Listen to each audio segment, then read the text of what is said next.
Sağ olun. Sağ olun. Sağ olun. Sağ olun.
Айтып берсеңиз дейли, кандай максатта дейли, кандай маанайда ушу добуш берсеңиз? Кандай максатта болот эле? Кыргызстанда жаңылануу максатында көптөгөн миллиондогон элдер кандай маанайда добуш берип атса, ошондой маанайда добуш бердик. Кудай буюрса, берекесин берсин добуштар. Садыкын Кемсанбаевич, буга чейин шайлоодо таза жеңишке жетем деген ишенимде болмосуз. Азыр кандай болуп атат? Ишеним Билесиздер, 3 жолку шайлоодо биз колубузга кармап турган жеңишти алдырганыбызды билесиздер. Мен дайым тынчтыкка, мыйзамдуулукка чакырып келгенмин. Мунусунда эл эмнени талап кылса ошого даярбыз. Эл дагы тажап бүттү да ушундай баягы мыйзамсыздыктан, баары бир биздин айткан болбойт экен дегенден. Ошондуктан үмүт отун жандыруу максатында эл кандай талап кылса, элдин талабын аткарганга даярбыз. Ошол шайлоо кандай өтөт деп ойлойсуз? Таза өтөт деп ишенесизби? Таза өтөт деп. Акча берди, же болбосо бийликтер кысым болот деп айтып келет. Берип атат. Акчаны берип атат. Бир канча мындай бир далилдерди бүгүнкү күндө жазып алган, азыркы саатка чейин жазып алгандары бар. Буюрса, күндүн жүрүшүндө биз алардын баарын жыйнап отурабыз. Таза өтүп аткан жок, башынан эле таза эмес башталган. Мамлекеттин башчысымын деген киши менен өкмөттүн башчысымын деген киши жел тамандай болуп чуркап жүрүп атканы Кыргызстанда. Бул абдан жакшы эмес көрүнүш, бул өтө уят көрүнүш.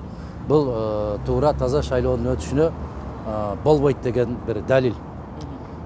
Бир карасаң бир жерде, бир карасаң бир жерде болуп эле жанакы Рүстөм жөнүндө дастан деген кино бар эле илгери. Андамын, мындамын, бармын, жокмун деген. Ошол тулат сыяктуу болуп экөө чуркап жүргөнү бул өтө уят маселе. Эгерде шайлоо таза өтпөй өткөндөгү мурункудай болуп эле таза өтпөй кала турган болсо, кандай кадамдар аласыздар? Эл эмнени талап кылса ошол кадамды толугу менен аткарууга даярбыз. Менимче эл тажап бүттү. Эл жаңыланууну каалап атат, өзгөрүүнү каалап атат.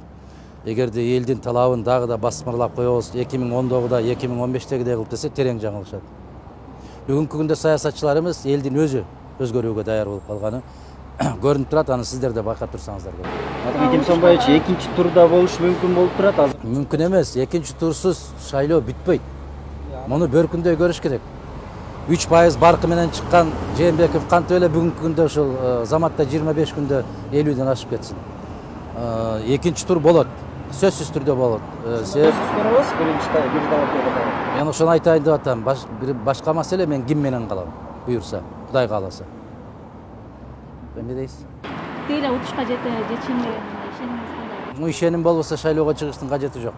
Анан реалдуу болуш керек. Таптакыр жанакы 3% кадыр баркы менен Жээнбеков деле чыгып атпайбы? Аны мен айткан жокмун да, Атамбаев айтты да, туура 3% эле башында. Азыр эми соңку 25 күндүн ичинде биз аны 40%га чыгарып койдук деп. Эми калем менен чыгарсаң чыгара бересиң, бирок элдин көкүрөгүнөн орун табыш бул башка маселе. Сиздин прогноз боюнча экинчи турга кимдер чыга алышы мүмкүн? Менимче ушу экөөнүн бирөөнү чыгарат. Экинчи турга көрөбүз кимиси калат.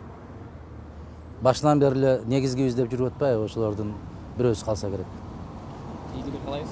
Рахмат, жакшылык болсун баарыңыздарга.